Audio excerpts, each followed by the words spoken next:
Hello again, and welcome to the Loathsome Things Podcast. I am Josh, and with me is my also host. If I said I was the host, maybe. Also, John is here. Hello, John. The also host is here, Yes, and also host. yeah, ready to talk some movie. Yes, John. What movie are we talking today? Today we're talking about the 2021 first feature film by a director named Devereux Milburn.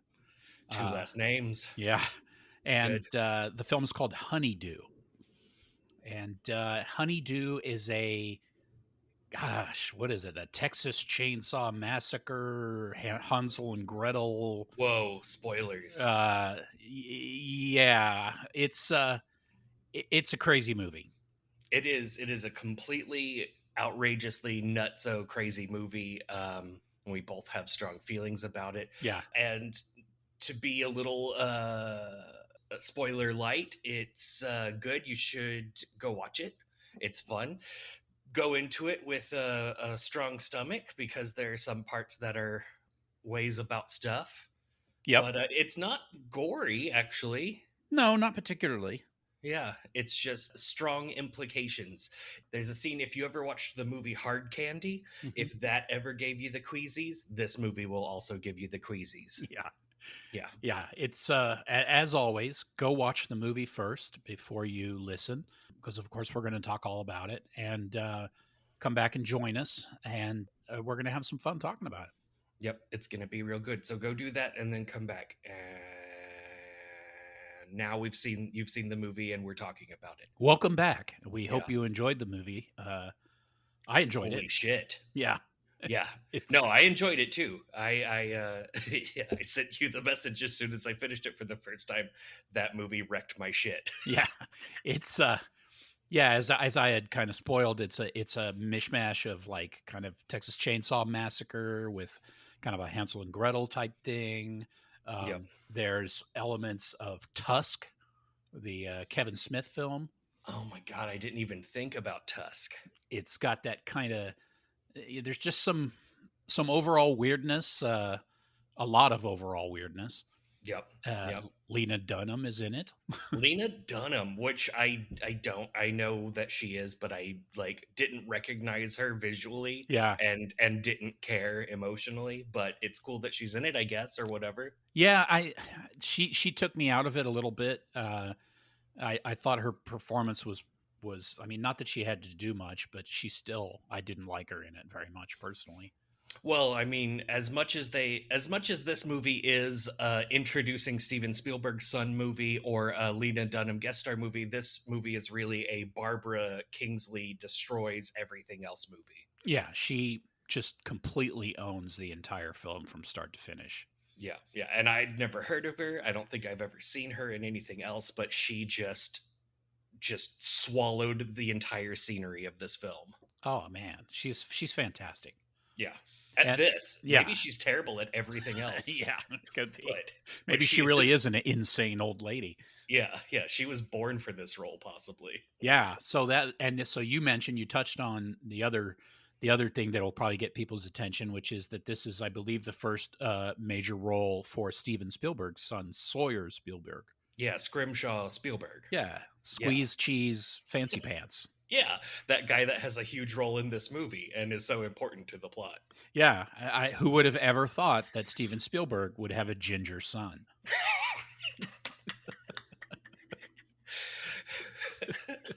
Wasn't expecting that. Yeah, most of his important role in this movie is reading lines for a different role in something else. That sounds really bad. Yeah, and doing the lazy half of sex. Yeah, Oh man, so wow. Yeah, it's bonkers.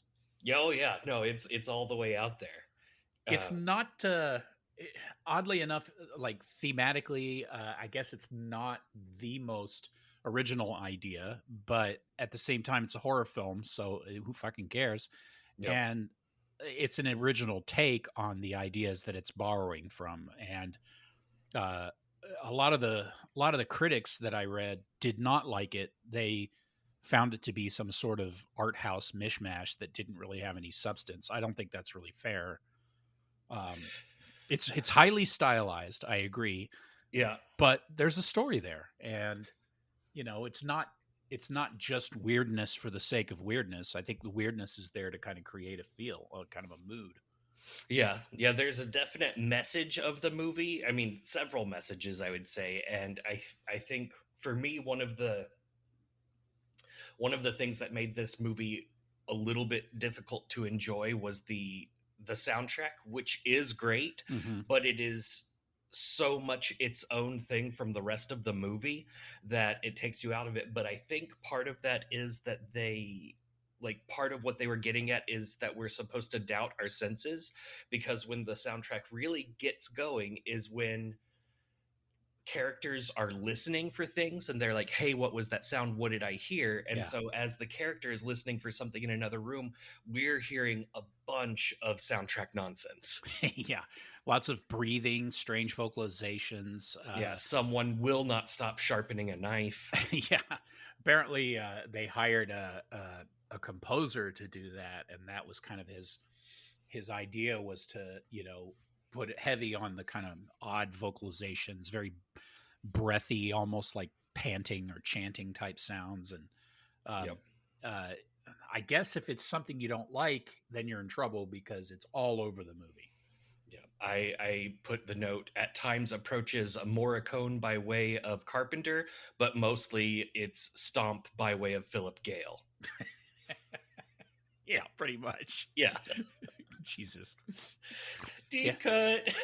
It's a strange one. Yeah. But it's a lot of fun. So It is. yeah. So I guess we should talk about how it goes. Yeah. It starts off with a little girl who I found out is Lena Dunham doing her voice like a little girl. Oh, wow. I didn't know that. Yeah, little girl quoting 1 Corinthians chapter 6 and 2 Timothy chapter 3 with some honor the Lord with your body type stuff. It's and it's just like kind of going over and over, and she's eating the whole time she's reciting this stuff. So it's like intermingled Bible quotes with like lip smacking and like trying to say words around a whole mouthful of meat. Yeah. And I put the note in here that this little girl is a student of the Nate from Intersect School of Ketchup. Yes. When in doubt, use more ketchup. Yeah, she has a plate that it looks like it's a fried egg and a steak or something, and just all of the ketchup. Yeah, it was pretty horrendous looking. Yeah. Steak, blood, and eggs. Yeah. Super gross. Yeah, and everything in this house is just gritty and disgusting. Yeah, yeah. While the girl is reciting the Bible, she's reciting it into a tape recorder while her grandmother or mother or whatever is actively grinding grains at the table into flour. Yeah. Yeah. And then then quickly after that, we are introduced to our main characters. Well, it cuts to a funeral. Yeah, there's a funeral. We see someone singing. Yeah, like a lady. Everybody's in black, of course, and there's this lady all in black, veiled. Her attention is caught by this guy that kind of pulls up in the distance, and he gets out of his truck or car. I think it's truck. Anyways, it's like this big, huge guy in like hunter garb with one of those like what do they call them? I forget. Over the head mask, like over the whole face. Serious hunter man. Very serious hunter man in brand new clothes. Yeah. Everything on that guy was brand new. Yeah, he just told his wife that he's thinking about getting into hunting, and he went for a shop. Yeah. Either that or the wardrobe people, didn't think to maybe make the stuff look like he'd worn it more than once. I like my version. Yours is more interesting. So he pulls up and gets out, and immediately gets the attention of this veiled lady.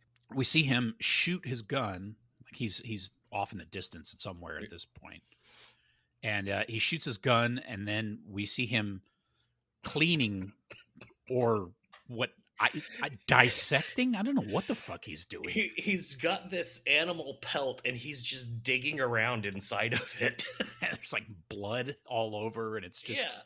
he's It's like he's got a heavy hand. yeah, it's like there's one last chip in the bottom of the bag and he's just not able to get it out of there. He's got his wiener stuck in the Pringles can. Whoa. I guess that would be sideways. Yeah. Oh man. So yeah, so he's doing that, and that kind of sets the stage for the whole movie is full of that kind of discomfort. Yeah. And so we see like it keeps flipping between him and the funeral. The veiled person is like obviously looking off in the distance, and he, the hunter, hears something and moves towards a barn where he thinks the sound is coming from. That's whenever the soundtrack really gets going, and we've got all kinds of mouth bops and knife sharpening noises, and someone's dragging their thumbnail over the hard plastic comb bristles. Yeah, it's really fun Foley stuff. Yeah, good times. Yeah, and he makes it into the barn, sees something, and then that scene is over. Yeah. And then it's time to learn about Sordico of the genus Purpiceps. Yeah, we cut to a like a goofy, like the kind of movie you would watch in school where in science where they'd whip out this ancient 1960s video or movie about whatever. This one is about a fake, not an actual fungus called Sordico, and a Purpiceps fungus, which is also not a real thing.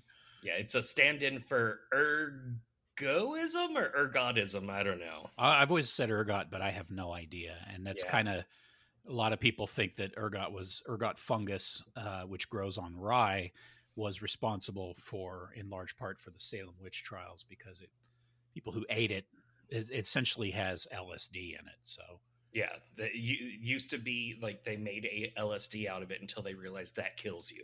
Yeah, it has some mildly toxic qualities.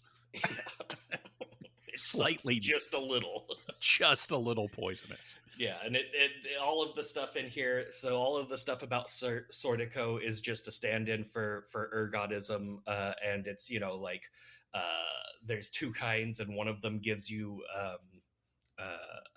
like convulsions, and the other one gives you gangrene. Yeah. So great stuff. Good stuff. And if you are consuming it long enough, you have a very good chance of essentially going completely insane. Yeah. And if on that note, what else could one eat regularly to probably go insane? Yeah. Grain. Oh, crane? Grain. Oh, no. Yeah. I meant human flesh. Oh, right. That. Yeah. Yeah. There's some cannibalism in here. No, it's cannibalism, but don't be alarmed. You really don't know that there actually is cannibalism until like an hour into the movie. Up until that point, you just strongly suspect there's cannibalism. Yeah, that's true. So she's obviously some sort of student of this stuff, and they don't really imply it, but if you put two and two together, you can assume that maybe she's out there kind of trying to research this a little bit. Maybe there was a Sordico outbreak of some sort in this area. And then in the meantime, we discover that the guy that she's with, Sam, I believe his character's name is. Sam and Riley. Sam and Riley, that's right. Sam is reading from a script. Damn it, Jim. Give me a fucking chance. Yes, he is trying out to play Bones on Star Trek. Yeah. It just says it over. Damn it, Jim. Give me a fucking damn it, Jim. I've got a purpose, god damn it, Jim. It's so awkward. Over and over again. It's so weird. And he's reciting these lines in a dingy gas station bathroom. Yeah, that was great. He's in there. Someone bangs on the door or storms in or whatever and startles him. Yep. So they take off and they're driving like through the wilderness, essentially woods. Yep. Wooded area. He's still reading this script, and she's we hear more about God's plague, the sortico fungus, and Yep. all of a sudden Inclu- what's that? oh no, I was just going to say, including there's a line in there that goes, "This is called the Purpolia stage, which creates its spores in a honeydew and then it cuts off." And I guess that's the reason that this movie is called Honeydew. Yeah, it's you know, But yeah, okay. Yeah. So so as they're driving, they essentially pass Gummo on a bike. yeah, the shitty bicycle kid. It's a shitty bicycle kid who, when you see his face later, looks like he's about 90. Yeah. But yeah. anyways, there's some kid on a bike, real weird, and he stares at them. They're driving a turbo Saab, of course. Yeah, because you do. Because I called them Saab knobs. Well, she is a vegan and he's watching his cholesterol. Yeah. And they're in their 20s. Yeah, so we learned, yeah, exactly. So they're they're kind of spooked. He tries to get out and ask the kid for directions or whatever, and that goes nowhere. And so they drive off, and they go out into some field, and at some point, and she's kind of like Purpiceps perpetrating. I don't know what she's doing. She's like checking the grain for Purpiceps, I guess. Yeah, she's super into it. Looking at these ears of wheat. Mm-hmm. Yeah, and he starts sharpening a stick with a pocket knife that has something written on it. Yeah, he's got a personally engraved knife, and he is really bad at whittling a stick to a point. Yeah, furthering the evidence of your assumption that they are in fact a knob. Yes. Yeah. And then he just puts the stick in the fire because I think he realizes he's much too stupid to carve it into anything. Damn it, Jim. And we get all the weird soundtrack, and we see the embers from the fire, and just goofy, like, strange sounds and all this stuff. And then suddenly they're tent fucking. Yep. They are doing the sweaty with the net. That's right. Making the beast with two backs. Yeah. And then they're done with that very quickly. That very dispassionate humping that they had just had. Yeah. Oh, yeah. Okay. And then they're back to their thing where he's reciting his lines and she's reading about stuff. And she says, "You hate me." And he says, "It's fine." And then they decide that they're both distracted. And this is to get us to connect with them. They're a young, attractive couple with, like, some issues. Yeah. They're annoying. Yeah. And she calls him fat. I know. It's like a callback to to Don't Look Back. Yeah, that's right. It is. It's because he has, like, a little bit of fat above his butt and next to his side. Yeah, he has 3 fat cells somewhere on his body, and she has located them. Yeah, and we find out that she made him go on a diet, and like, "Oh, but what about this thing?" And he's all sad about diet stuff. Yeah, she's horrible. And so is he. He's the worst. Yeah, he's keeping like a like Hostess or something in his pocket, and it's like been in there so long that it's no longer one solid dessert. It's just a dessert mush, and he pulls it out and plays with it while he's on the toilet multiple times over the course of this movie. It's just like a bag of, like, brown brown food coloring mixed with vegetable oil or something. Yeah. It's like it was once a ho-ho, but now it's a oh no. It's a no-no. It's a no-ho. Oh, disgusting. So they hear the sound of a vehicle, and this quad runner shows up. It's got the headlights directly on their tent, of course, so they can't see anything. And turns out they're on Quad Guy's property. Yeah, he says, "You're on my property," and Riley handles it, not Sam. Sam just tries to be offensive. She makes him shut up, and then handles the whole situation on her own. Yeah, he's hiding in the tent. You don't even hear from him for most of the interaction. Like he's so too scared to even comment or something. Yep. But then we find out that the guy owns, like, I don't know what he said, 50 acres or 500 acres. 500 acres. Yeah, so he basically owns everything. Yeah. His name is Euless. Euless. What a great name. Great name. And then they hear these creepy sounds of somebody running away, and you kind of see, kind of in a cut shot, kind of a blur of someone running away, which you assume is probably the kid. And I didn't think that it was the kid. Yeah, that makes sense, I guess. yeah, just a quick cut, really. And basically, they're like, well, do we have to pack up our stuff? And he says, yeah. Yeah, you might be something further north. Yeah, that's right. Yeah. So they're like, further north. Okay, great. Yeah. And so they pack up, they get back in their car, but the car is broken. Wah. And in fact, on that note, yes, that's when the soundtrack gets silly and makes womp womp and popping and nandas and stuff like that while they're like all not having a good time. All not going anywhere. Yeah. So then they hike through the woods. Like, well, the car is broken, so let us abandon the roads. Yeah, let us by no means follow a road that would take us to town. Yeah. Let's cut through the woods in total darkness. Yeah. Where they come across a spot that has motion activated lights and a bear trap that has been sprung and has like a gross little piece of animal stuck in it. Yeah. Yeah. Another version of the same kind of completely formless animal-like residue that the hunter had earlier. Yeah, exactly. Yeah, it looks like it could be the same exact animal that he like put that away by putting it in a sprung bear trap. Yeah, it's like, what the fuck is this? Yeah. So they notice, she notices the lights of a house through the trees and makes fun of him for being shitty at stuff. And then they go to the house. They ring the doorbell, which turns out is a long form doorbell that chimes an entire hymn. Yeah, it was an Amazing Grace, I think. It just goes on and on and on. Yeah, like an entire Amazing Grace doorbell track MP3. Oh man, that was so weird. And then they smell. Doesn't somebody say, "What's that smell?" Before? Yeah, Sam is hungry. He wants some red meat, and he says, "What's that smell?"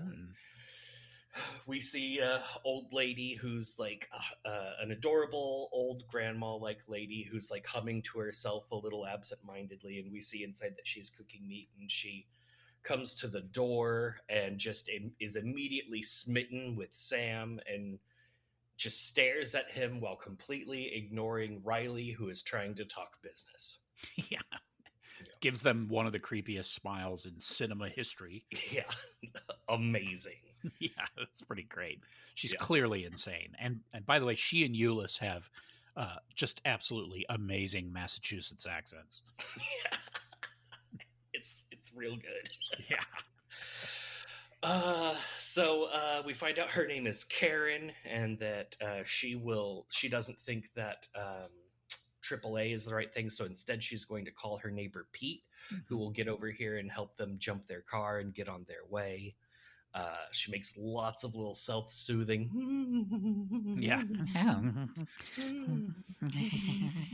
little head bubbles. I also put a note that there's in the room is the world's worst furnace.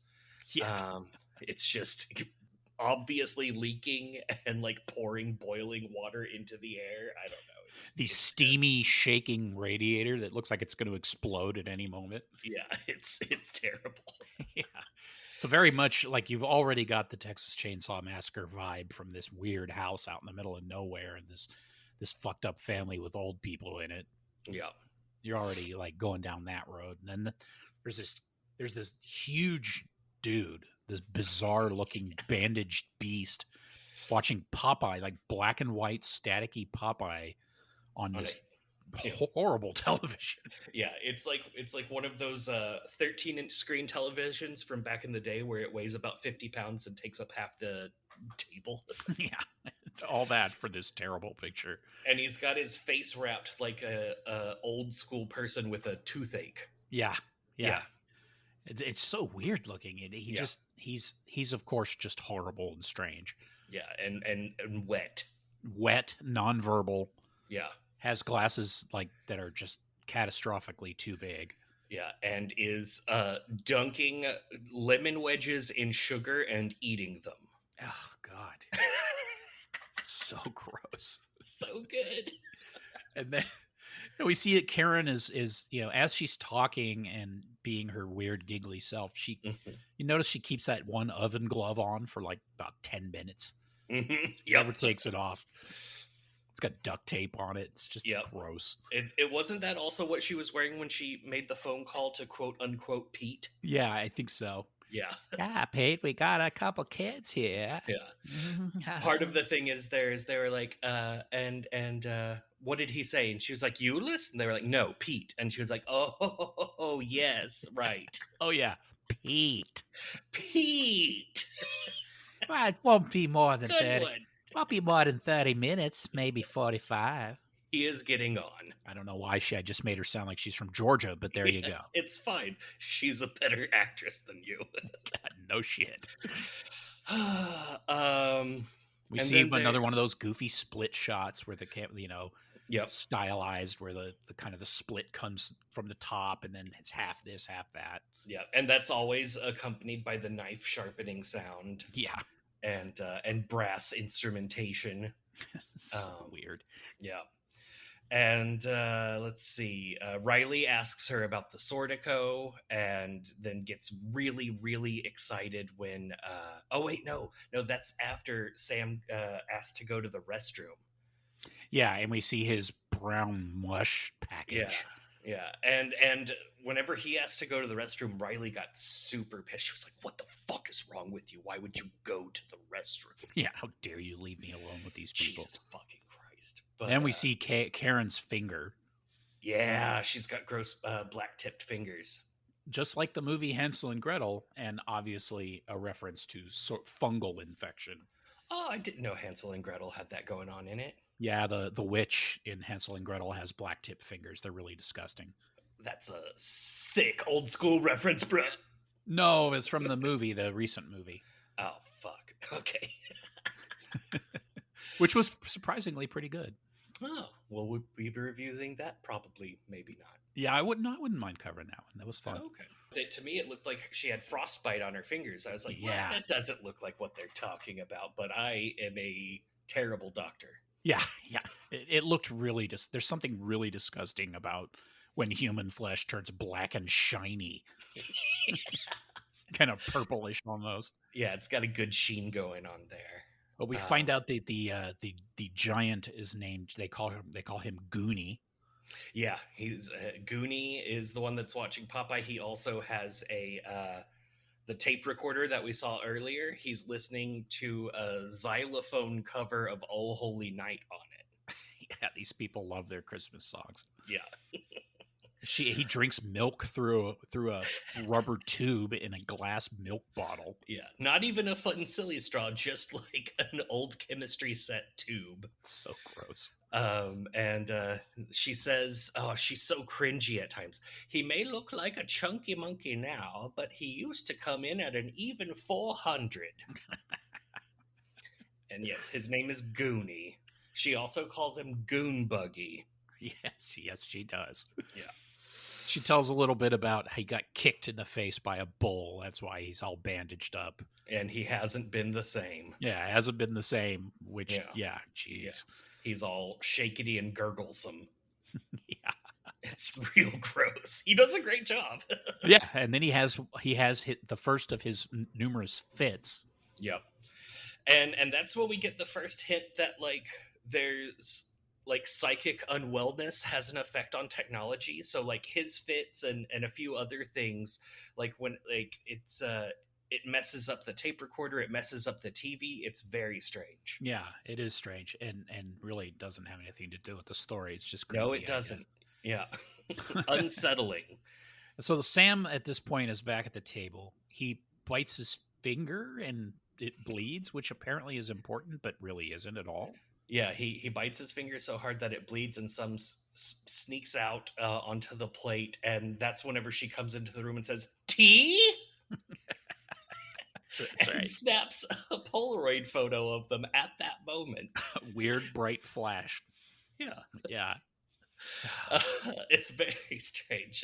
Later, and then She shows them to the bedroom down in the basement, which I thought the T photo step thing was hilarious. And then it's followed up with this, where she's explaining that Goonie sometimes falls asleep even in the middle of conversations. And Riley says, like a narcoleptic, and she goes, nope. I know.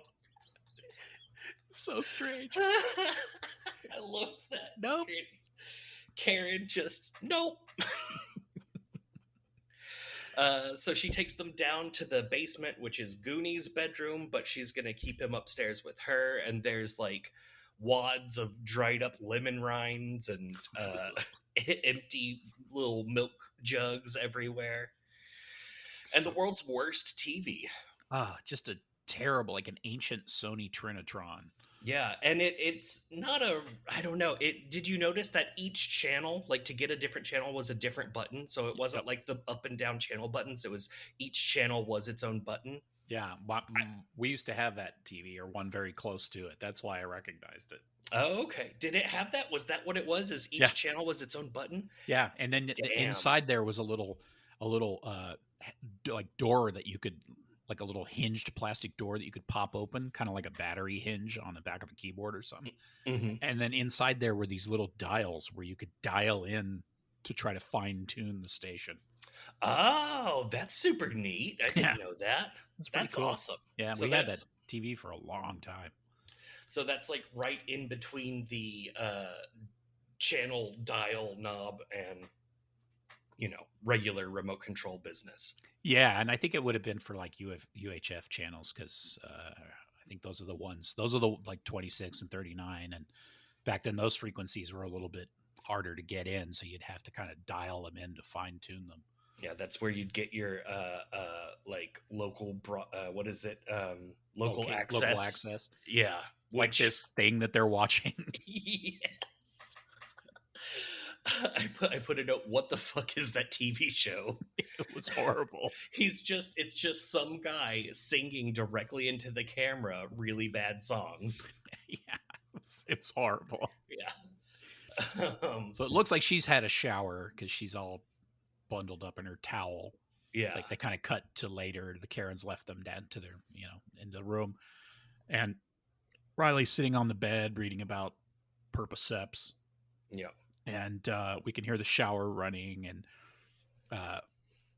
it cuts to Sam in the shower jerking it. Yep. Having himself a little time by himself. Because, I've often found that when I get lost in the woods and find myself at the home of an insane, like anachronistic nightmare family, that I often feel the need to go jerk off somewhere. Yeah. Well, it I think we do have to back up because we forgot to mention that they ate a meal upstairs. Oh, that's right. They did eat a meal. They ate a meal. There was this whole thing where she went into a full explanation of her husband's diet, and they ended up eating like green beans and corn on the cob and all of this stuff that was going on. We also get the explanation that Riley is a like doctoral student that's doing her studies on the Purpiceps or whatever it's called, and asks if that has affected you guys over here. And she was like, "Oh yes, we were the biggest farm in the county before." Yeah. Now they have to trade vegetables for meat with the neighbor. That's right. Yeah, vegetables for meat. And so while Sam is jerking it in the shower, Riley finds a cupcake next to her bed and eats it. Yeah, why not? Yeah. Just a loose cupcake. Yeah, just eats some random cupcake that she found wadded up in a napkin. That's not gross. Not at all. Nothing that happens in this house is gross. And right at about that time, Sam comes out of the shower in full refractory period and sees her eating a cupcake and I guess gets mad. We don't really know what happens there. I guess he's mad because she's eating a cupcake. Yeah, he won't even speak to her. Yeah. Which happens a lot in this movie. There's a whole lot of people saying something to someone that no response comes. Yeah. I mean, just to be clear, Sam and Riley, but mostly Sam, but also Riley, are total fucking douchebags. Yeah. They're horrible people. Not so great. Not horrible in the Texas Chainsaw Family sense, but No. just in a much less interesting way. Yeah, more shitty at life and are, will probably get better if they're allowed to live another 10 years. Yes, very, very self-absorbed, young, uninteresting, very impressed with themselves, Yes. entitled. You know the person. Yeah. Oh yeah, no, the way that we found out about her studies was she was like, so Purpiceps, and then she just like launched into a whole thing about how she's studying all of this stuff, and was like the only moment in this whole movie where she's enthusiastic about anything. Yeah, no kidding. So It's Sam been goes good. upstairs. Yep. Basically. And For a little midnight snack. oh yeah, but we also get a cut to Karen crying and hugging a garment, basically. Yeah, she's like upstairs, and what's her face? Riley can hear it. So like while Riley's in the basement by herself, she can hear everything that's going on up above her and is like very concerned with it. And yeah, we see Karen like crying into some piece of cloth. Yeah. Yeah. And now we're, there's a lot of these weird cuts and jumps and Yeah, with lots of womp womp Yeah. womp womp. blum, blum, blum, blum. Yeah. Yeah, lots of that. So Sam is now in the kitchen. He's snooping around in the dark, but he's snooping around in the refrigerator to find something to eat. We all know what he's going for. He's going to eat the meat. And like 2 trays of desserts. Yeah, he goes pretty much ape shit. Yeah. And has like an orgasmic eating experience. Yeah, he like takes 2 bites of the steak and then has to rest his head on the table. And while he's resting his head, 'cause I thought he had been drugged and passed out, Yeah. Goonie shows up. Yeah, And- Goonie is all of a sudden just standing in the corner staring at him. Yeah, it's very scary. Shows up, sits at the table, turns the TV towards himself, grunts, and Sam decides he's going to make small talk. Yep. So he's telling him about his diet. I don't eat any meat, no salt, no complex carbs, no, just on and on, like, because it's clear that Goonie cares. Yeah. Did you know they put butane in chicken nuggets? So ridiculous. Yeah. It's like, no chicken nuggets. It may be so, and they're delicious. Yeah. And while he's saying all of this, Goonie is slowly having himself a conniption. He slams the table and tries to say something. It sounds like he says, "Does my talk?" Yeah, I thought he was saying that's my dog, and that we were going to find out later that they were eating the dog or something, but that's not what he was saying. No. And then he has an entire seizure that makes the TV go off, and Sam just sits there kind of mid-eat watching this huge man have a seizure, does nothing, just waits for it to be over. And his eye bleeds. Yeah, blood starts oozing out of his one eyeball socket. And then we just cut to Sam asleep at the table. Yep. Goonie's gone. Black and white cartoons on. Yep. Betty Boop now. Betty Boop, that's right. And Riley hears some very loud banging upstairs. Yep. And she is still just wearing a towel. Like, yeah, I don't know. You are in some strange person's house. Maybe they only have the one set of clothes, but I would think, have a clothing. Yeah. So she stands up. She's it appears as though she's been drugged from the cupcake. Yeah, there's kind of the gas hazy thing going on the screen, and you can see her get a little lightheaded and wobbly. Yeah, she's been drugged or fungused or something of the sort. Yep.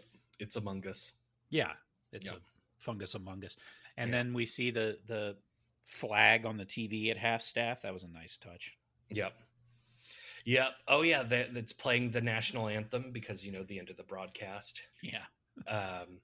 And she is convinced that it's Sam. She tells him that it's not funny, and if he doesn't stop, she's going to break up with him. And she pulls out his pocket knife, and then the scene is over. Yeah, because she thinks she hears the shower going, right? And she goes Yeah. in there, but he's not in there. Yeah, there's a whole bunch of like that shower is just always on. Yeah, this is very strange. Yeah. So then we cut back to Sam. She's got his knife at this point. So yeah, and then we cut back to Sam sleeping at the table. The food is gone. So Yeah. someone has cleaned the table off. Mm-hmm. And then, before we can get any further with that, we cut to the kid, the bike kid. Okay. Yeah.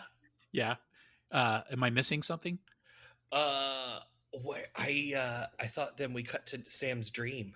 Which is, starts with that bike kid in the barn. He's sitting in the barn on his bike, and you hear like weird voice sounds and stuff. And then you see Sam eating like gummy bears and cake and like it is chocolate syrup or something. It's a huge tray that all desserts have been poured out of things onto. And so it's just a huge mess of formless dessert food that he's like puttying around with. He's got like some sort of strange lederhosen thing. Yeah, it's a clown pants. It's oversized clown pants. He's wearing a shirt with no sleeves and a silly clip-on tie and a weird hat. And all of this stuff is going on. All sorts of different characters from the movie are in it in alternative versions of themselves. And someone tells him that they found a lump in his tum-tum. That's right. He's like, oh no, that explains why I don't have an appetite. And then he's like on the ground, and you can see his midriff looks like it's been chewed up by a huge beast. Yeah, it looks disgusting. Yeah, it's great. Probably the goriest thing in the whole movie. Yeah, it's a very strange and pretty good version of like a silly dream. Yeah. But like silly, but weirdly creepy at the same time. Yeah. I liked there's a part where Goonie, the guy that plays Goonie, pokes his head up out of the floor and just asks to like wash his windows or something like that. Yeah. It's real weird. And he wakes up, or I don't know, was there any other details from the dream? I think that's it. Yeah, he wakes up and then it appears as though he's been drugged or fungused in some way. Yep. Because he's acting all yeah, and for some reason Riley is in the shower again. Yeah, he goes back down to the basement and the shower's on, and he assumes that Riley's in the shower, and so he just starts reading lines from his script. Yeah. And he calls to her in the shower. Nothing. She's not there. He can't find her. Upstairs, no Riley. And so he starts searching around the house looking for Karen, creeps into Karen's bedroom. He doesn't find her. Time to break the cardinal horror movie sin of going upstairs in a house you have no business going upstairs in. Yep. There's a weird scene where we see the sock that she was wearing earlier. Earlier, she caught her sock on a nail while cleaning up milk, and then we see that sock with the hole in it for some reason. It's very important that we see that. Yeah. And he can't find Karen. He can't find Goonie. He can't find his wife. He hears a noise and goes looking. He finds one of those deep fridges in, I guess, the garage or something, and it has like hair on top that's just kind of blowing around. That's gross. Yeah. He almost opens it, but then all of a sudden car lights are happening, and he goes and he sees a truck, and Goonie is sitting in the passenger seat of a pickup truck and no one's in the driver's seat. Yeah. Another odd moment. Yeah, it's very strange. It's like, Goonie, what are you doing? What's going on, buddy? Trying to appeal to Goonie. Of course, that goes nowhere. Yeah. And at this point, we are an hour into the movie. Yeah. And we still really don't know. There's definitely strong vibes of, like cannibal or at least crazy country people, but you don't really know at this point. Yeah. But don't worry, it's about to change very fast. Yeah, it's about to go from crazy to crazy. Yeah. So he hears a sound out by the barn. There's the soundtrack going, so we can't hear what he's hearing.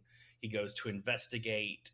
He calls 911 when you can see there's almost zero battery, and the person answers with 911. Yeah. Very strange. strange and completely disaffected, which is always great. Yeah.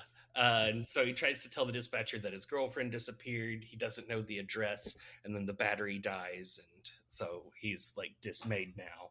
Which I wanted to note that house had electricity, and they are two young people with cell phones and other devices. They would have plugged them in. They already knew that their batteries were running low, and young people are obsessed with plugging in their shit. I know, it was ridiculous. But, it's movies. They have to do that. Horror movies, right. You can't just have working phones everywhere. No. But he also knew that there was a working phone inside the house, which he did not use also. He did not. That's correct.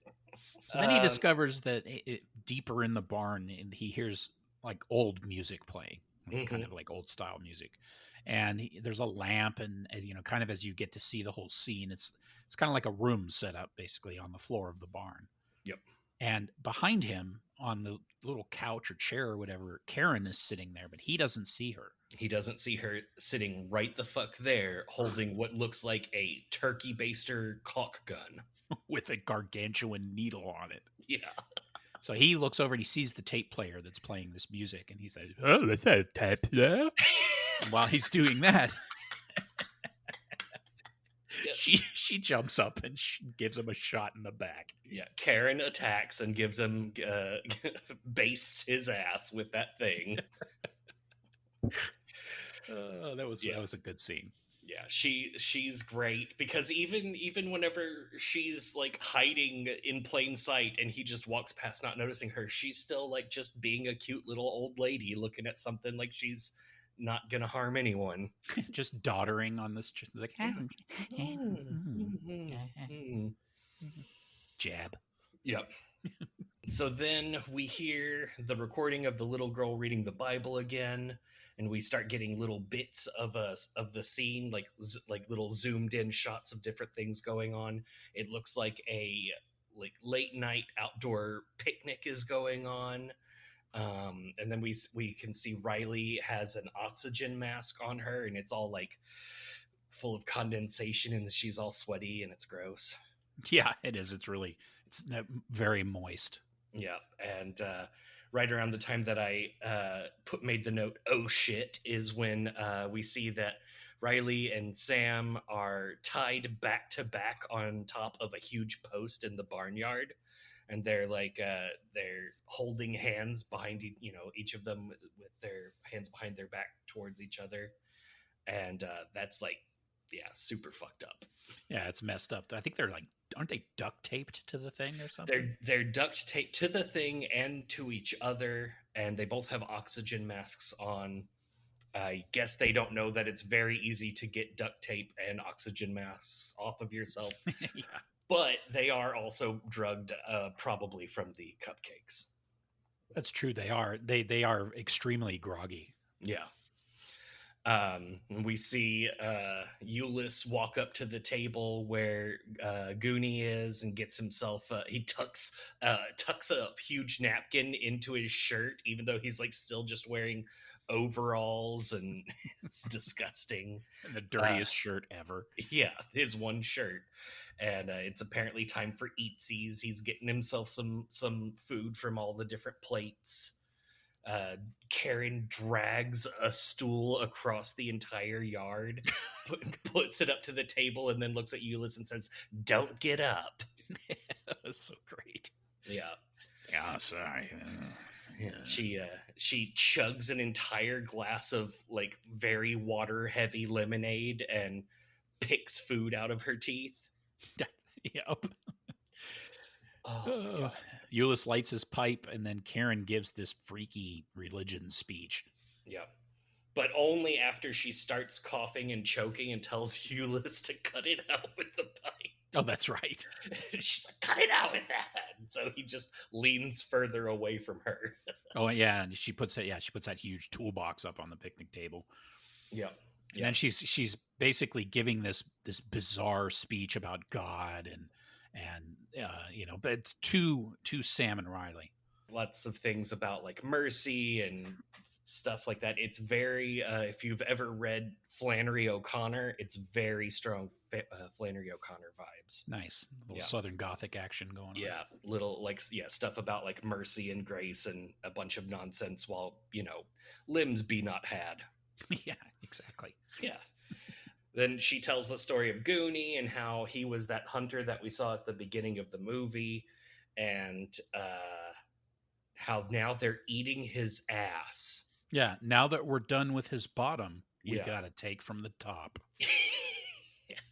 So they ate his ass, and now you see that the reason that the bandage is on his face is because there's a chunk missing out of his cheek. Yeah, the tender cheek. Yeah, and it doesn't look like they like shaved off some meat. It looks like they just bit chunks out. Yeah, pretty much. It's terrifying. And so for lit people, you've got Flannery O'Connor vibes, and then now you've got Voltaire's Candide vibes going on with the eating of ass cheeks. That's right. I don't know what's going on with that, where they just have eaten his ass. Yeah, I guess that's like a delectable part of the human anatomy they've discovered the hard way. Yeah, she pats on the big table that's also been on the big box that's on the table. It says, "You've probably been wondering what the heck is in this thing." Yeah, because that's number one on their mind. Yeah, that's what they were worried about when they were tied to a top of a post. And hearing this lady talking about eating Goonie's ass. God, Jesus Christ. So they open it up. They open up the box, and this is our daughter, Delilah. Delilah. Yep. And it's Lena Dunham. Lena Dunham, armless, legless, in a weird-looking, truncated teddy bear suit or something. Yeah. I think it's supposed to look way cooler than it does. Oh, maybe. Because it doesn't look very scary or convincing. It just... No. It doesn't. It's super ineffective. She just looked like the worst teddy bear ever. Yeah. And she's like completely camping it up, rolling her eyes back in her head and making all these choking. She's basically trying to do the Goonie thing, but it's just not working. Yeah, she's not delivering on the goods.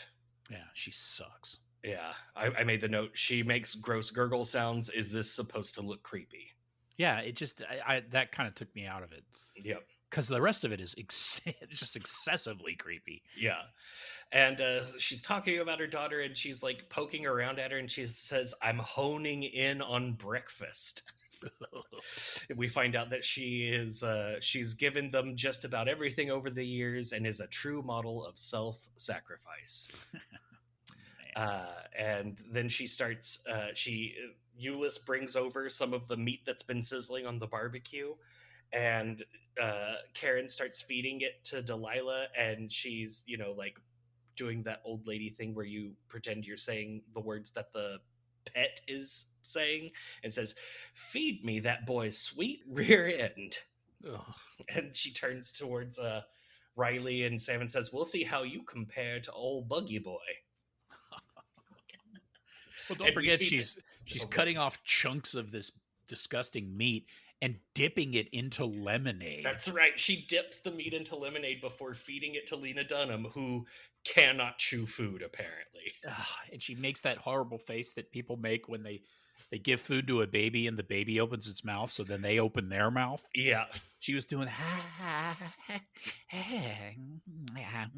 it's so disgusting.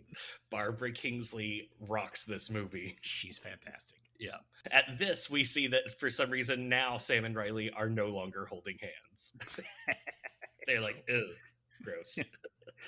We've got more important things to worry about. Yeah. And so while Lena Dunham is choking on food, Grandma is over here saying things like, she's like, "Where the hell has this been all my life?" And she also says, "Oh, Mamma Mia."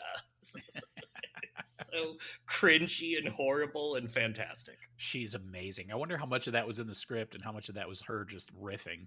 This is how I talk to my grandchildren. That lady's great. Yeah. So they put Lena Dunham back in the box in a very prolonged scene that includes them closing the lid of the box, but then opening a hatch to just peek at her for a while. Yeah, it's got like a little window in the box. Yeah, it's very strange. The inside of the box is like lined with pages of the Bible and like hymns. Yeah, like hymn music, like sheet music and stuff. Yeah, it's crazy. We find out that they still want to have grandchildren, and that apparently Goonie has failed to impregnate Delilah, and that's why she was so keen on Sam's arrival.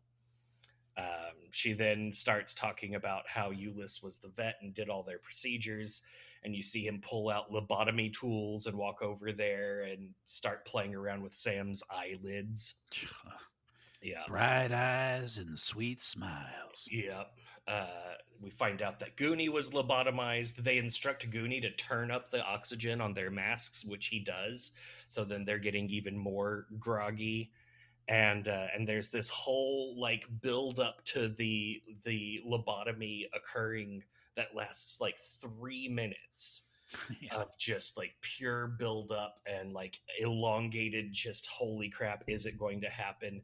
And that's the scene that I was likening to Hard Candy, and that's the scene that like wrecked my shit. Like so much anxiety and not able to handle it. Yeah, it's pretty intense. Yeah. Yeah. And then all of a sudden a police car is there. Yep. So, Hello, Deus Ex Machina. Yeah. So that 911 call apparently got tracked down, and a policeman shows up, not on the scene. That would be an extra person. They didn't have one of those go on. Mm-hmm. And so they get told to not make any noise or they'll also kill Riley. Yeah. And we see that Granny puts one of the No Country for Old Men style cow stunners in her sleeve. That's right. That was a callback to earlier in the movie where we saw that if cows get the fucking fungus disease, that you have to put them down with one of those. Yeah. And he says, one more squeak and she'll pop him right between the peepers. That's right, with her bolt gun. Yeah, Euless is amazing. He really is. And then Euless goes away, and it's just Riley and Sam and Goonie. And they continue to not scream, even though no one is there watching them. But what they do instead is they instruct Goonie to take their masks off and untie them with the knife. Yeah, they're like begging him to get to free them. Yeah, and they're like just barely conscious, like slobbery talk. Yeah. Yep. And so Goonie does. He takes the masks off their face and starts to cut the duct tape off of them with the knife. And then gets up, climbs up, and pulls down Riley and starts carrying her away right around the time that Karen and Euless get back from making the police officer feel like nothing is the matter. Yeah. I just couldn't help but wonder how it's possible to walk around and even climb stairs and carry a person if your butt has been eaten. I know he's for considering that his butt has been eaten. He certainly spends a lot of time sitting on it. Yeah, he doesn't slide out of the chair, and he can carry an entire another human being as he jogs lightly through the forest. It's ridiculous.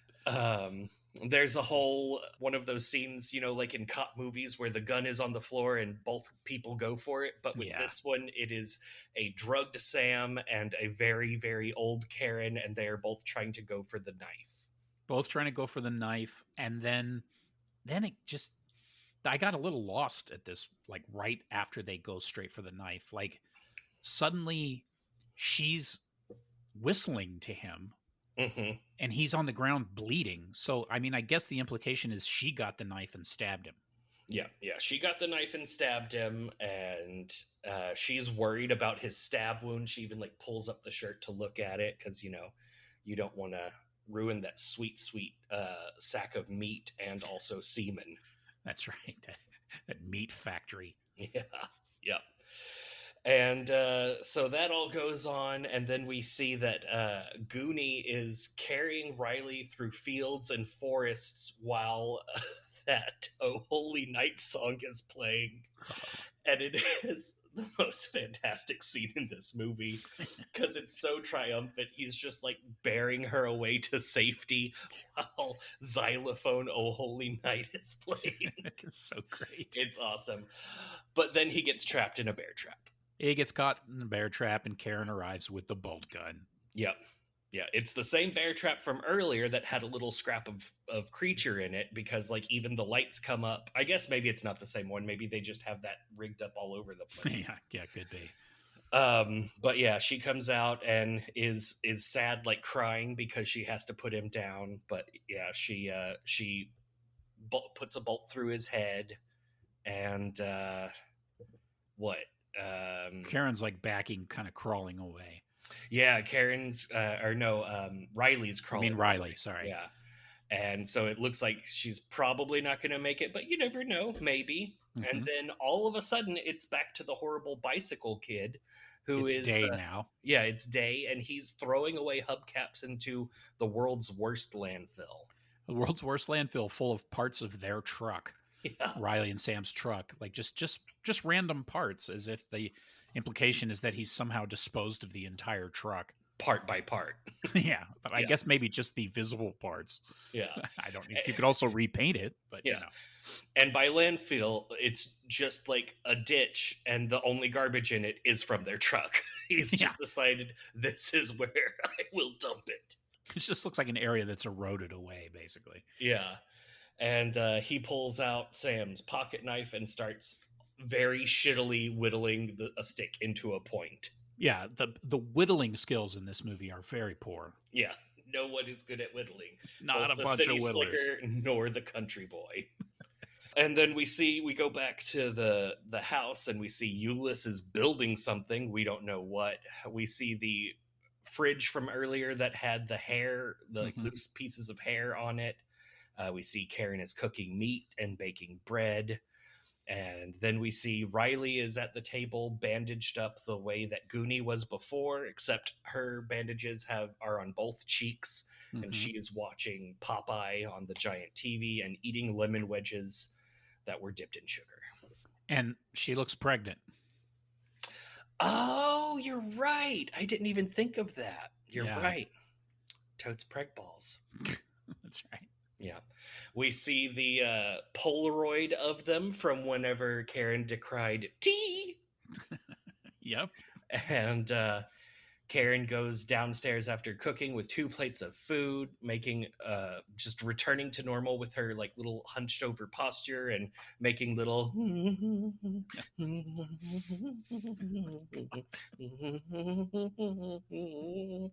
so great, amazing. Downstairs, the same guy from the local access TV is now, instead of singing horrible songs, he's like reading horrible lines from, I guess, a book that he wrote or something. Yeah. Like, in one line I wrote down is, "I don't know," I said. "Stop asking me so many questions for cripe's sake." Cripe's sake. Yeah. Karen says it's lunchtime and begins to feed Sam, who also is all cheek bandaged and gazing off absently into the middle distance. She tries to feed him spinach, which he won't eat. And I put the note that I still do not understand why people cook spinach, because that's disgusting, and raw spinach is the only way to eat spinach. And what the fuck is wrong with society? Yeah, that's your takeaway from this movie. From this movie, what the fuck is wrong with people? Why do they eat spinach that way? Correct. But he doesn't want to eat the spinach, and so she switches, and we see Lena Dunham is also on the bed with him. Now, she's still in her weird little teddy bear getup. Now it's a little bit more effective because you can more fully see that her arms and legs are just stumps. Yeah. But it's still not very impressive. It doesn't look great. No. It's kind of goofy. Yeah. Feeds her. She does the same choking thing as before. A gross splits screen between Riley and Sam, where Sam is like, he's got food stuck in his mustache. So it's like the bottom half of his face and the top half of Riley's face just kind of blindly, like, seems knowingly like more alert looking kind of to me. Who, Riley? Yeah. I think it's just because she has those bright blue eyes, and they didn't try to make her look gross. They were like, well, we still want her to look pretty. This is a movie after all. Yeah, that's true. Whereas with him, they were like, let's make him look as gross as possible. Let's put food in his mustache. Yeah. So it's like this is the fate that has befallen these two idiots. Yeah. Yeah, and there's this whole thing with her like trying to make him gurgle out words so that he can have his goodies before his veggies. That's right. There's this very weird shot that starts panning down his body, and we can like see that the tips of his legs are missing because he's also wearing one of those like teddy bear costumes. Mm-hmm. But the panning down takes so long that it almost feels like his legs are just really long and don't have feet. Yeah.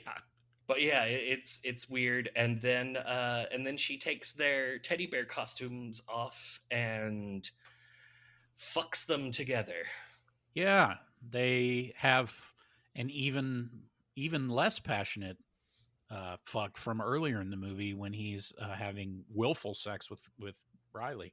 Yeah. So she just like she's saying sweet little granny things to them while fucking one of them onto the other one, and even like talking about God stuff.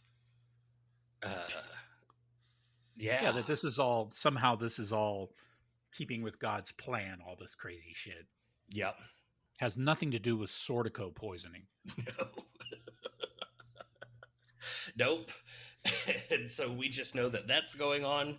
It returns us to Euless building something in the backyard, and the bicycle kid is back at his little shitty ravine, and he hears a car pull over and put on its emergency lights, and then just the words "Honeydew" show up on the screen, and that movie is over.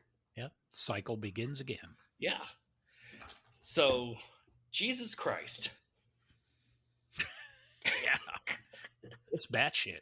It is all over all kinds of batshit. Super uncomfortable at a lot of points too. I thought the girl in the box and then fucking them together reminded me of a Basket Case, believe it or not. I know. It's funny the analogs that you see between the movies when you're actually really paying attention. Yeah. Yeah, there are lots of things in this, but I mean, it was not always enjoyable to watch for me. A lot of things gave me intense anxiety, but it was a really good movie. It was definitely well made for sure. I mean, the cinematography is great. There's a lot of tricks and kind of, I guess maybe some critics felt gimmicks, but I think that he's trying to go for a style, and he's trying to establish himself as a first-time director and leave an impression. And I think this movie definitely does that. Absolutely. And I mean, I could see the argument that it's like gimmicks or whatever, but I really feel like what he did was he achieved effects. There were a lot of effects that were achieved through the creative choices that he made. Mm-hmm. And I think he did it on purpose, but there were also a lot of holes. Some of the things felt like red herrings, other things not important, not purposeful. But I think that's just me having not spent enough time thinking about it, because it really does feel like he did it all with purpose. Yeah, I mean, I think so. I mean, he was definitely going for an aesthetic. I mean, he knows what he was doing. It never felt like, this guy has no idea how to kind of get these ideas out. There's a ton of craziness going on screen, and he does a very good job of, I mean, you certainly get the impression it's willful. Yeah.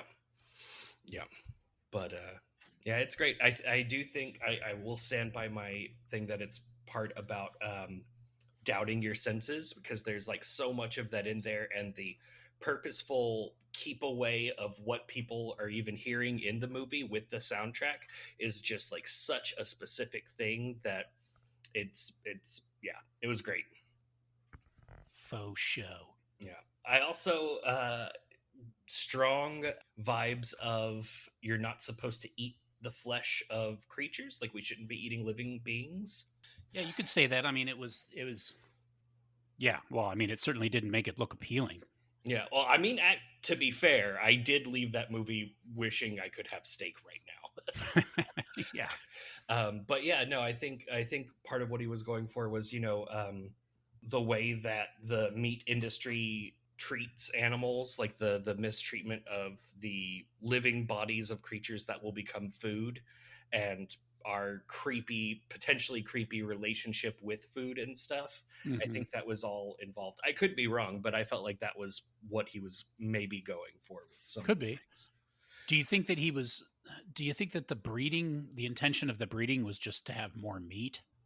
Well, I do think that they were crazy, so I would assume that it is more meat, but also like that whole, like having babies is the Lord's way. Yeah, there was this kind of, particularly obviously in Karen, this weird familial drive.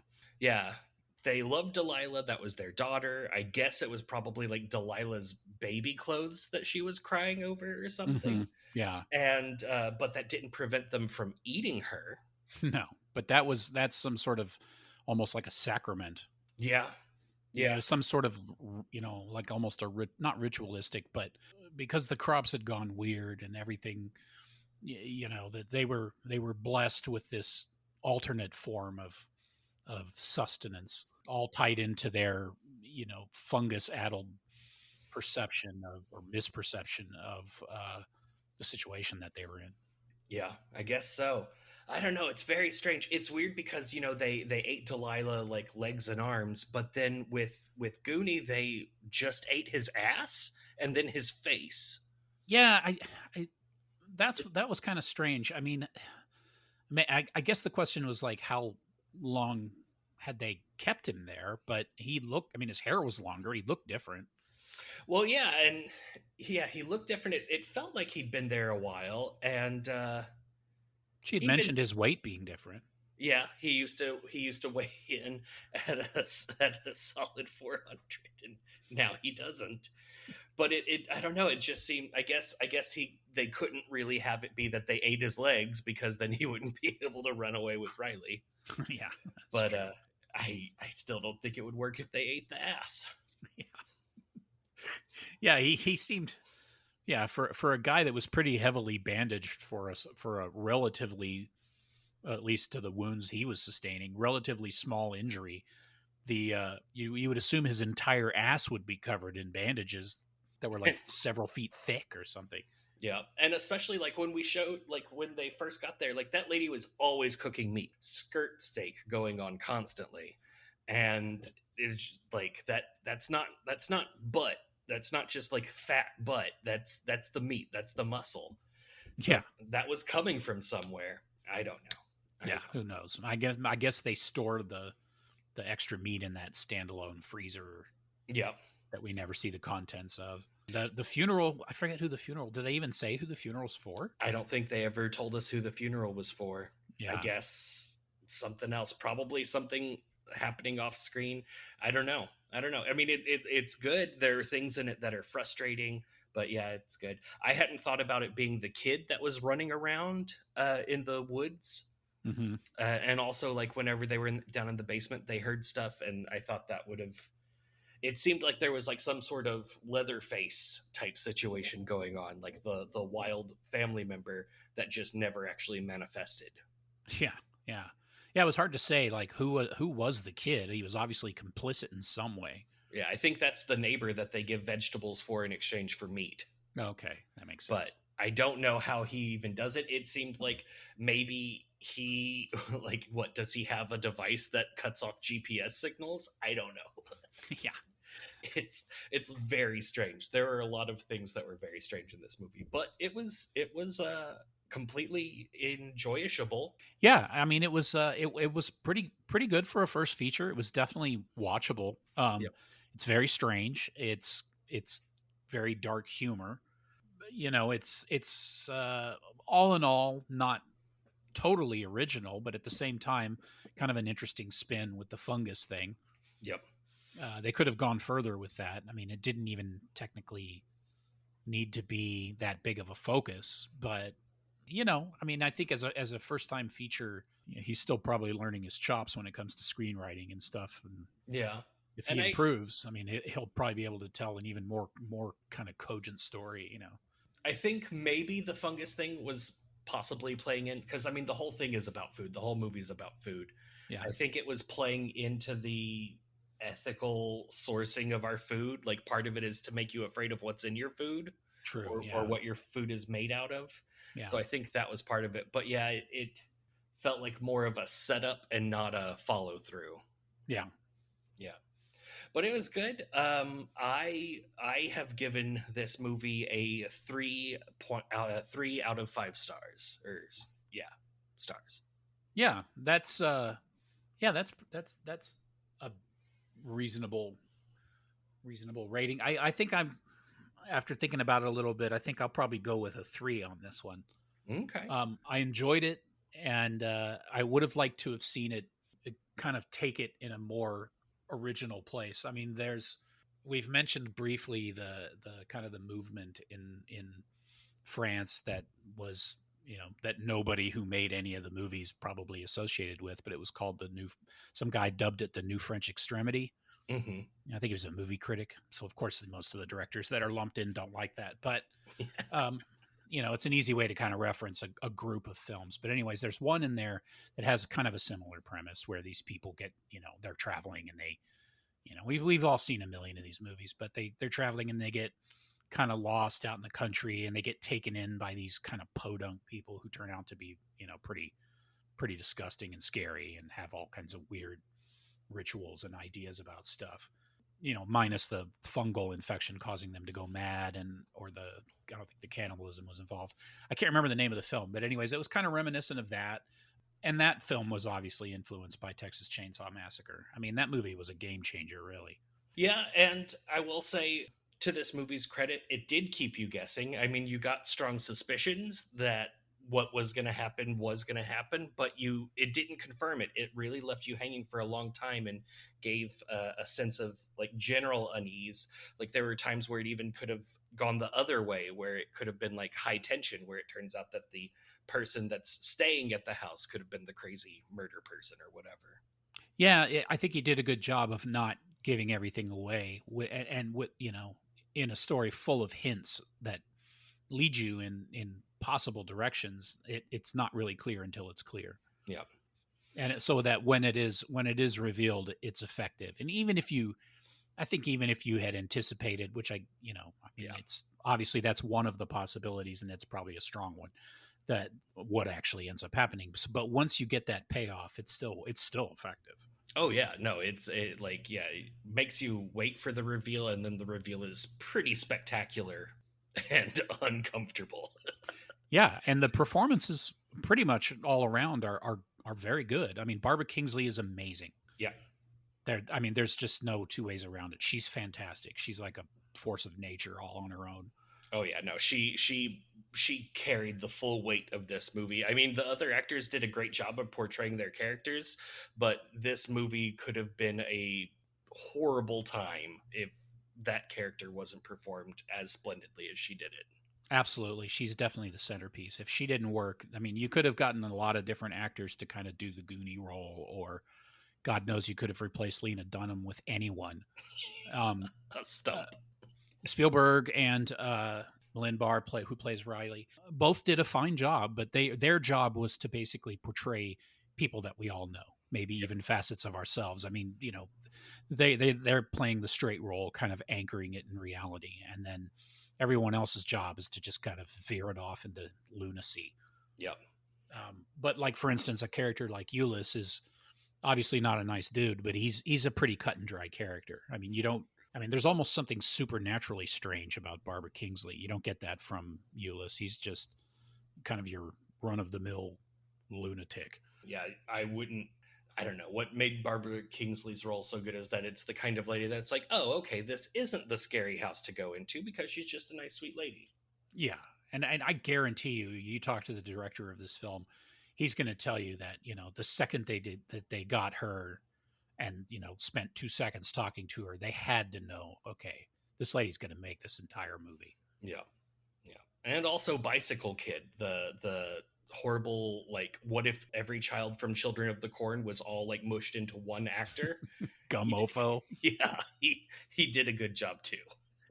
It's a shame because, it's a shame, I guess, in the sense that, horror films never really get the kind of respect that they deserve. But at the same time, horror films don't really give a fuck. They just they do their own thing. That's the beauty of it. Yep. So, you're not going to see Barbara Kingsley get Best Actress award, at the Oscars for this shit, but she's just as deserving as anybody else. Yeah. Yeah. Not even a nomination. Yeah. I mean, she's acting her balls off in this movie. Totally kicking ass and chewing up everything. So, I mean, she just gives you the impression that they must have had a blast with her. Oh yeah. Yeah, that is a good point. You brought up the fact that like, I wonder how much of it is scripted. Like, yeah, I could see it like all being scripted and her just delivering, or also they just like let her run with it. Yeah, because she's got this combination of somebody who obviously has a great personality as a person, and is able to incorporate that into this role and just kind of let that kind of part of who she actually is come out, but filtered through this absolute lunatic. Yep.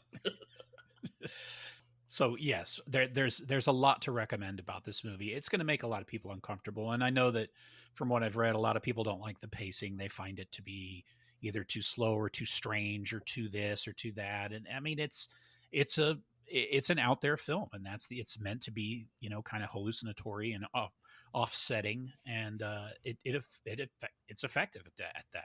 Yeah. It definitely experiments with a lot of different things, and I feel like on a lot of it delivers. It is not the greatest, but it is really good. It's a solid entry into horror cinema. It's solid entry into horror cinema, and if you consider that, as we've mentioned before, we're kind of living in a time where you've got these horror auteurs that are making names for themselves right now. Making some of the more arty, kind of intellectually minded films like Midsummer and The Witch and Lighthouse and stuff like that. This movie probably won't be included in that kind of lineup. But if this movie had been released at a different time period, when it wasn't maybe surrounded by more almost highbrow horror fare, this movie probably would have gotten a lot more attention. Yeah. As being bonkers, because it is. But, think about a movie like Texas Chainsaw. I remember when I was a kid and I used to hear about it all the time, and I was so young that it just terrified me, the idea of even seeing it. And somebody had seen it, some friend of mine, and was trying to explain it to me. And I remember it just freaking me out, just the thought of it. And then when I saw it, I always heard how extreme it was and this and that. And then when I watched it, I was surprised how watchable it was, even though there are moments and there are stretches of the film that are unbelievably uncomfortable. Mm-hmm. But at the same time, it's a great movie. It's really well made. And that was something that nobody had really told me, like, yeah, it's scary or it's extreme or this or that. That's all, that stuff's fine, but it's actually really fun to watch. Yeah. And that's something that Devereux definitely went for in this film, was to try to make something that was entertaining to watch, and I think he totally pulled that off. Yeah. As solid of a contribution to the horror genre, I would say it's probably an even bigger deal to the subgenre of like domestic cannibalism movies. Yeah. Which I'm not an expert on. It's not really my niche, but it seems like from what I've seen, it's a pretty interesting take on that subgenre. Yeah, and the tying into the fungal thing, I would have liked to see more of that. I love when films are able to effectively incorporate weird elements of nature that are actually feasible, but do it in a way that's very unsettling. It's kind of hard, and a lot of people will try to do it. It doesn't really work, but yeah, he does a pretty good job of it. Yeah, it's The Happening. No, yeah, I mean, we can't all be The Happening. Yeah, The Crappening. From both of us, that's a 6 out of 10. That's 4 times better than Intersect. Yeah, no kidding. So I kind of, it's weird because, sorry, but I was just going to say, no, go for it. I almost feel like the movie deserves a higher rating, but at the same time, I think that I think the director has a much better film in him, even though this isn't a bad movie, I just think that the director has a really good movie in him. Oh yeah. No, I'm excited to see what he does next. I hope it doesn't take like 7 years for that to come around. Because yeah, I'd like to see what having already gone through the entire making a feature film experience, what he'll be able to do with those experiences and skills moving forward. He knows what he's after, and he knows how to get a certain look and get good performances and all that stuff. I think he needs to tighten up his scripts a little bit. Yeah, says the guy who never wrote one. yeah.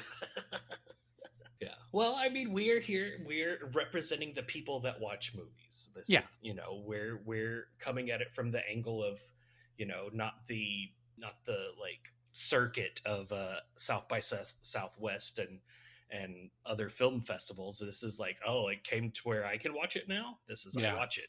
Yeah. Yeah. Yeah. I guess my thing is, did I enjoy it? Absolutely. Was it fun to watch? Yes. It didn't completely kick my ass, and it didn't particularly capture too much of my imagination. I mean, the part that really got my attention was the fungus thing more than anything, because the rest I've seen before. Yep. The fungus was the real unique twist. I've even seen lots of movies where, as we all have, where there's that one standout character that just carries the whole thing. We've all seen that. Yeah, it certainly made it, but yeah. Yeah, no, I agree. The fungus is memorable. I mean, her performance is memorable. That was a lot of the reasoning for mine too. Is it's not the kind of movie that's I'm going to be thinking about for a really long time. Yeah, because there's nothing really to think about. Yeah, it was an experience that you had. Watching it a second time where like all of everything is taken away from it. It's like, oh, okay, I can see the bones of this movie now. But it is a movie where that first watch is a full experience and is worth having. Yeah, definitely. Yeah. It was fun. It's a nutcase movie. Yep. So that was Honeydew, 6 out of 10. Yes. And hit us up on Twitter at Loathsome Pod or Facebook at Loathsome Things, and tell us how we were wrong about this movie and how it was either much better or much worse than what we said it was. We are easy to find online. We're on Twitter, Facebook. I forget the names. Loathsome Pod and Loathsome Things, because we couldn't get the same one on both platforms. That's right. Yeah. You can also Google Loathsome Things Podcast, which will get you to us. But if you just Google Loathsome Things, you will probably not get us. You'll probably learn about the Klan. Yeah. Yes. Unfortunately. So hit us up. We'd love to hear from you guys, and we like to talk horror, not just with each other, but with other folks as well. So we'd love to hear from you. Yep, absolutely. And I guess that's all. So we can say goodbye now. Okay. Goodbye. Goodbye.